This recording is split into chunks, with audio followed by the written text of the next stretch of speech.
Tik bieži esmu dzirdējis, cik daudz reliģija dara laba, palīdz nabagiem.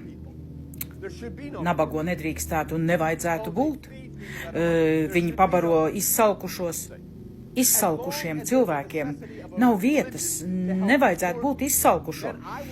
Redziet, tad, kad ir jāpalīdz kādam, kas, piemēram, ir bez darba kādu brīdi, ir kaut kādas problēmas, ģimenes situācija, kad jāpalīdz tādiem, nē, tas nav iespējams.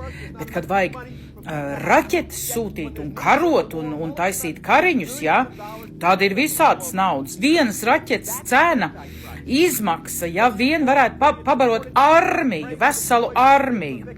Ja? Tāda ir tā realitāte būtībā. Un, ja reliģijas attaisnojums ir, ka palīdz nabagiem un izsalkušiem, tad es gribu zināt, kurš tur cilvēkus izsalkumā, kāpēc ir nabagie. Es gribu zināt, lai attaisnot reliģiju, kas viņus tur šai nabadzībā un izsalkuši. Tas man ir jāzina. Es gribu saprast. Is in many ways a corrupt system, and its religions are corrupt, and therefore they simply take from people, take